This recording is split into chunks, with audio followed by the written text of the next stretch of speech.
بسم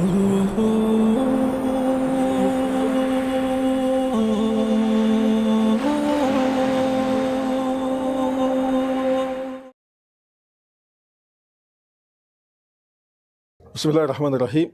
الحمد لله رب العالمين والصلاة والسلام على رسول الله الأمين وعلى آله وصحبه أجمعين وبعد. كبجمتوتا هردفتوتا دليل تي في بكجلتن هندتي السلام عليكم ورحمة الله وبركاته. شنين جنة أكما بيك مساقنتاكين وهي الحرية في الإسلام. إسلام من بلسما كان جاكمين إسلام من لالتي كان جنو كولين اتفوف نتاء أس استوديو كنا كيسة كان في أرجمان دكتور سعيد كالإسانيتي سيسند برسا دكتور حياكم الله وبياكم. قالت هم عشان جنة تأسو الآني سجنتا أسين دولا كافني توكو قافي مهمة إرتي كافني ديبي إساس سجنتا كان كيسة تنوف ديبي في تنجنيد أبني سنس مالي وهي هريومات في ومن إتهاتي في ومني إسلام من إذا كمل لالتي كجيل فمني إسلام ما سلا أك إسلام ما تي تأكنا ما ربي تأمانيتي تون إلى ديمو كابو بقول إسلام ما تي بقول إسلام ما سون كتابة بالسنة أساس إن من المسلمة إتن كجيل فمني إتن ديمو كنا جتنين نفكيتن سن أسمى بين ولكن مفهوم خاطئ يجرو كأشن ليه قاف ديرت أبني سوني يرو أما كان قرو منا هدو ومن إدها التين وفي الآب وفي الليل سكانة والكبتة ومن كان اللي وانسل الليسا في إسلام ما كانت التنبونو على قدنا في بدأنا أمني سن يرو أما دينك دي والكبسيسي إلى جيروسان ليلس تجر مكا إسلام ما تينو يتور كان والكبسيفني وان إسنان جتن تكو كتوك أجيب سيفة تكو جيروسان اسمالي ومن يكون يدورم ما دوان تكو هاكورو ممالي أكنا ما تتي المنامات تتي قد أنتم ما كيس جراج جتني نافكافتان مالي قد أنتم ما سوني كان جرو مغافينا نسلتي كاسبر. بسم الله الحمد لله والصلاة والسلام على رسول الله. قد أنتم ما قبان كان جنو وانتي بؤور قدان وانتي قدين هندك بؤور فتو إلما نما توقع أيه بك إلمي نما بؤورا تانت beelladaan addaan hin jiru. Beellanni illee hin nyaatti min quufti illee miti. Amma warri dhiyaa kun nyaatee dhugee uffatuun isaanii sun yoo namummaan hin jiraanne jechuudha. Akka namaatitti namummaan yoo hin jiraanne beelladaan adda isaan hin godhu. Kuni maali isaan hamatoo odoo hin taane tokkoffaa warri kun har'a addunyaa kana keessatti namni dhumaa jiru yoo abbaan biyyi feete yoo dhumte biyyi feete yoo xaragamte biyyi feete lolaa yoo barbadoofte akka namummaatitti wanta kana dhoorguudhaaf yaalii godhaan jiran. Kun immoo heerri isaanillee kan mootummoota gamtoomanii keessa wanna hedduutu jira. Wanti rakkoon jiru jechuudha. Kabiroo immoo namummaa bu'uuran godhanne jechuun namni tokko ka amma qanani'anii guddatanii jennu kana intala ofii ilma ofii waggaa 18 geennan gad bayii carraaqadhu jedhaniini ofii saree waliin galan. Ofii saree wajjin galan. Kuni ilaalcha kamiinuu guddina nama jechisu. Guddina jechuun bar qaroomina. Qaroomina jechuun immoo ilma namaa kan bu'uureffate ta'uu qaba qaroominni kun. Bu'uurri sun ammoo wahirraa madduu qaba. Wahirraa madduu qaba. Amma jarri kun akkasitti deeman. Bifa saniin deeman. Fakkeenyaaf ijoolleen takka durba waggaa 18 mana haadhatii ka abbaatii ari'amte hojii mataa isii uumatuuf ala baati jechuudha. Yeroo ala baate san immoo wanti isiin irratti bobbaatee hojii isii argattu suni hin daangeffamu. Waan barbaade irratti bobba'uu dandeetti jechuudha. Kanaaf eenyutu ilma ebaluuti? Akaakayyuun isaa eenyu? Eessumni isaa maaliin isaa eenyu wanni jedhamu tokko hin beeka. Namummaan hin jiru jechuudha. Namummaan hin jiru. Tokkoffaa biyyoota kan isaan ittiin guddatan biyyoota humna hin qabne biyyoota isaanii gadi saama. Akka isaan wal barbadeessan godhuuf of duuban laalan. Maaliif yoo biyya sanitti waa argan nama biyya san walitti buusanii biyyi sun baddee isaan duroomu irratti waan kanarratti of duuban jedha warri kun. Kanaafuu wanti isaan amma namni isaan biratti jaju kun nyaatanii dhuganii jireenya mataa isaanii yoo achi ilaalan jijjiiranii malee waan ilma namaa bu'uuran godha. Ilmi namaa duniyaan tun marti maaliif uumamte? Ilma namaa kaddamu. Rabbiin kownii kana maal jedha? Khalaqa lakum maa fil ardi jamii'a. Wan dachii keessa jiru kana maslahaa keessaniif, bu'aa keessaniif, faayidaa keessaniif isinii uume jedha rabbiin nu. Eega faayidaa kennaaf nu uume duniyaan namni bira hin jirre, duniyaan kabajni namaa bira hin jirre, duniyaan namni kaan ajjeesaa irraa saaman guddinna yookaan immoo qaroomina jennee ilaaluun hin jabaata. Kan biroo immoo qaroominnuma kana haga bira gahan sanuyyuu bu'uurri isaa eenyu?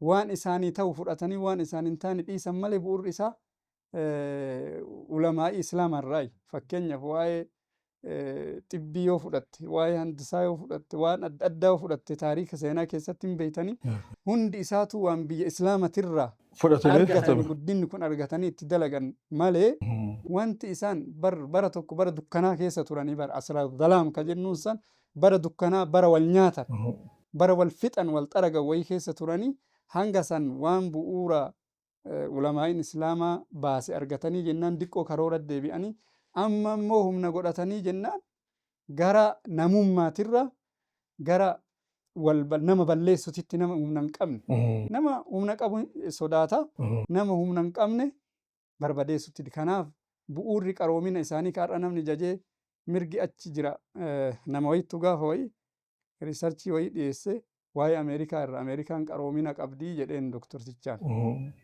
qaroominallee qabdii mirga nama qabdii jennaan arrii tiyya tana laali jedheen namichi arrii tiyya tana argitaa jedheen achitti natti baate jedheen maali jenna yoo ati makiinan bira dabarte haayilaandiin si darbata jedheen warri adiin haayilaandiin maaliif diinagdee isaanii wajjin bu'uura diinagdee isaanii ka biyya adda addaa keessatti carraaqaniin walitti jalaa bu'aaf mootummaan dhoorgiti malee uummanni jaalatee amma namni kenna biyya arabaa nama hin kabajjuu biyyi sun nama kabajjii yoo kana natti himuu barbaadde arriitii yalaale arriitii tana jalan nabbaasee biyya saniif baradhee namni gurraachi qiimaan qabu ka achitti dhalatee yoo namni zaahira kana lallaalee jarri wanna yaclamuuna zaahiran min alhayaati duniyaa wahum ani alaakhirati mugaafiluun jireenya addunyaa kana waan beekaniif biyyoota nama hurriyyaa kana diqqoo akka nama eeguu of fakkeessan malee isaan waa'ee namummaatirra hin jiran waa'een isaan irra jiran maali?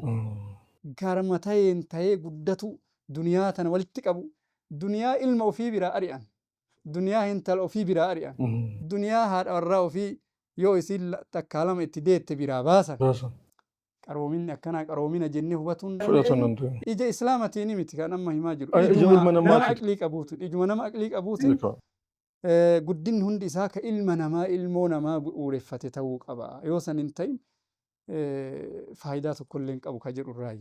Bareeda alaa kulli haalli wahii qaroomina fi guddina isaanii ilaalchisee wanti irraa burqe haqiqatan islaamummaa hubachuu dhabuudha jedha. Maaliif islaamummaa kana keessatti qajeelfamni islaamummaa diin wa duniyaa. Duniyatti illee waan irra deemtu bu'uura irra deemtu jira.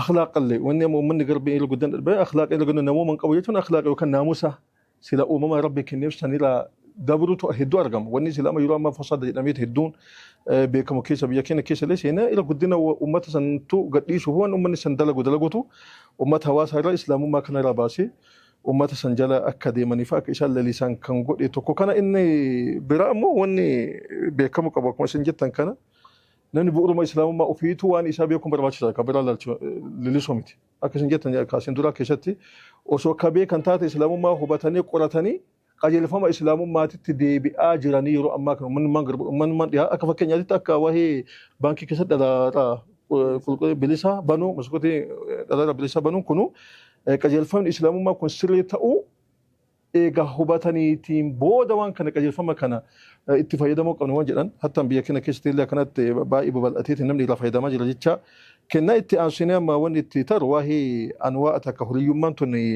gosoota hagam qabdi gosoota isiitti osoo seennee takka lama irraa jenne akka uummataa ifa galu. Akkuma beekamutti bilisummaan jedhamu kana hubatuuf sun seera keessatti illee seera addunyaa keessatti illee ima jira. Qoqqoodanii ilaaluun jechuudha. Nullee bifuma kanaan qoqqoonnee ilaaluu hin dandeenya. Kan duraa akka waliigalaatitti yoo laalle mirga dhuunfaa jennee ilaaluu hin dandeenya jechuudha. Mirga dhuunfaa kan jennu kuni tokko tokkoon mirgi dhuunfaa maal fa'a jennee bifa sanii ilaaluu hin dandeenya. Mirgi hawaasa waliigalaa jira, mirgi dhuunfaa jira. Mirga dhuunfaa kan hamilee jira. Kan immoo hamileen ta'in akka qabeenyaa waan adda addaa ka qaama isaa ka maalii jira ka hamilillee jira. Mee ka amma wanni kana yoo laalle qaama isaa keessa fayyaa ta'uu waan adda addaa kanneen yoo laalle tokkoffaan mirga dhuunfaa ka jennu kuni namni waan fedhe nafsee ofii keessatti raawwatuu danda'udha. Waan fedhe raawwatuu danda'udha. Waan qaama isaatitti rarra'u. Namni biroo odoo isarratti daangaan baane waan fedhe raawwatuu danda'udha jechuudha. Kana keessaa tokko kabaja argatuu jechuudha. Kabaja kan jennuun sadarkaa ofii argatuu jechuudha. Diqqeessuu namni tokko isa diqqeessuu dhabuu jechuudha. Rabbiin walaqad karramnaa banii aadama وحملناهم في البر والبحر. Kuni namni tokko yoo dhufee amma kabaja isaati irratti yoo daangaa dabru taate nama maal ta'e nama qura'aana irratti amantaa islaama irratti daangaa dabree jechuudha. Kuni maalitti rarra'a? Waa'ee qaama isaati wajjin wal qabate jechuudha. Akka dhuunfatitti dhuunfaa wajji deemaa jirra mireem dhuunfaa ta'e qaama ofii keessatti mirga argatee namni tokko isarratti daangaa dabruu dhabuudha jechuudha. Kuni hurriyyummaa yookaan immoo bilisummaa dhuunfaa qaama isaati irratti jennee ilaalla jechuudha. Ka biroo immoo mirga nageenya argatuudha. Mirga nageenya argatuudha. Mirga nageenya bayee galuu nagayaan bayee galuu waan barbaade hojjetatee galuu asiin hin bayin achiin hin bayin yoo waan birootitti inni ka daangaa hin dabarre taate fakkeenyaaf namni isa ajjeesuu hin qabu, namni isa madeessuu hin qabu, namni isa arrabsuu hin qabu, namni isa diqqeessuu hin qabu. Kun hundi isaa maa inni mirga namni tokko argatuu qabu jechuudha qaama isaa keessatti. Akkasuma mirga socho'iinsaa ka jennu jirra. Hurriyata tanaqqul ka jennu jira mirga sochii. Fakkeenyaaf ani as keessaa bahee yoo baadiyyaa deemuu barbaade dhoowwamuu hin qabu. Ka baadiyyaa yoo dhufuu barbaade dhoowwamuu hin qabu. Ani biyya tokko deemuu yoo barbaade dhoowwamuu hin qabu. Kun maal jedhanii mirga sochii jedhanii sochii bakka barbaade gara barbaadetti socho'uu mirga qaba jechuudha. Kun immoo akkuma shari'aan islaamaa keessallee jiru heera addunyaa keessallee hin jira. Namni tokko biyya barbaade deemuu hayyama biyya deemuu saniin ta'ee namni ati maa deemta jedhuun hin jiru. Jiraatuu hin qabu. Maaliif biyya kana deemta? Ati maaliif deemta? Asii bahuu hin qabdu. Magaalaa kanaan baatu jechuun hin danda'amuu jechuu. Kanaaf mirgi kun isaaf eeggamaadha. Rabbiin maal jedha? Walladhii ja'ala lakumul arda dhaluulan famshuu fi manaakibihaa wa kuluu min rizqihi wa ilayhi nushuur. Rabbi dachii kan isin ilaaffisee jira. Deemsalleef hin tolti. Daldalalleef qonnalleef wanni hundaanuu rabbi dachii isin ilaaffisee jira. Yani moggaa isii keessa deema wa kuluu min rizqihi wa ilayhi nushuur.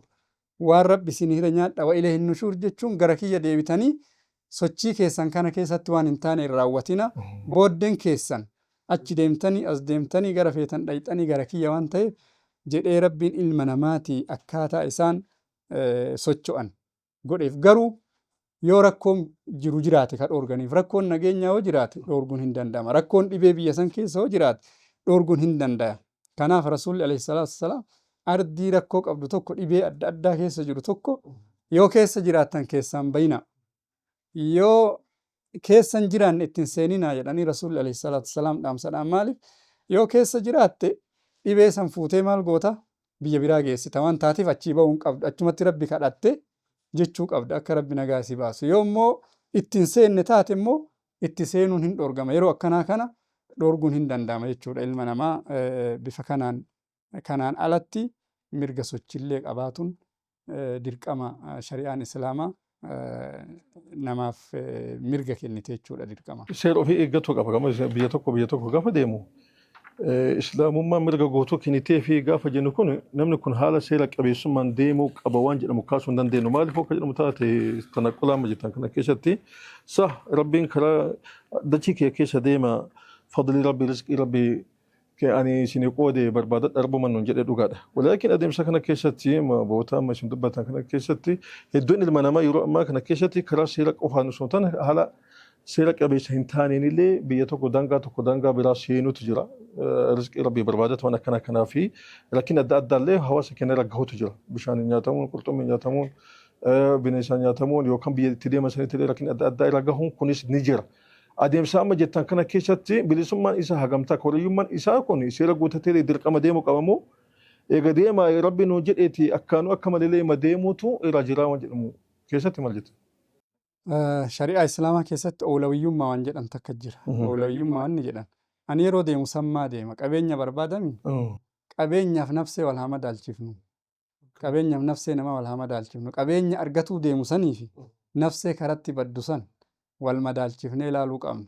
Kunillee shari'aan gaafa akka yeroo wayii dubbannee kutaa wayii keessatti wanna daangeffamu irraa wanna irra caalaa dhiisee kasanii gadiitiif raawwatuuf yoo ka deemu taate dhoorgamuu qaba. Ka irra caalu dhiisee amma irra caalu iyyuu miti dirqama nafsee namaati irratti awwala wanni rabbiin tiisaa jedhee awwalli wanni rabbiin ilma namaa kanaan jabeessaa jedhee nafsee namaati. Amma namoonni kun nafsee ofii halaakaaf walaa tulquu bi'aydiikum ila tahluka walaa taqtuluu anfusakum inna allaha kaana bikum rahiima. Ofiin ajjeesinaa rabbi rahmata isinii godhaa jedhee odoo kaxara karaa san jiru rakkoo karaa san jiru beeynu biyyi sun nun seensiftu odoo beeknu karaa kanatti rakkoon nurra gahe odoo beeynu kun dhoowwamuu qaba. Bu'uura shari'aa islaamattu dhoowwa waan ta'eef kan deemaa jenni karaa wannummaan nama dhoorguun hin ta'u jedhaniifu warri namaa hayyama warroonni namaa hayyaman sun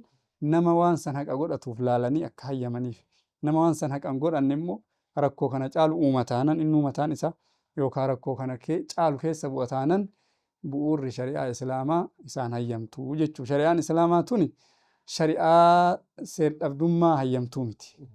Namni yeroo akkana jedhan kan akkanumaan waan namni calliseetumaan akka barbaadetti deemu yaa usee deemaa rabbi dachii keessa jedhe yoo jedhan dachii keessa deemaa jedhe yoo jedhan akkaataa deemsaaf mijjaa'uun akkaataa nafsee namaatirra qabeenyarra rakkoon hin geenneni malee callisaniituma gadi bayanii deemuu miti. Kunniin bakka dhibeen jiru dhoorguu rasuulli alayhi salaam kunuu ragaadha bar biyya dhibeen jirtun seenina wanni jedhee maali nafsee namaa eeguuf biyya waraanni jirun seeninalleen as jala jira jechuudha.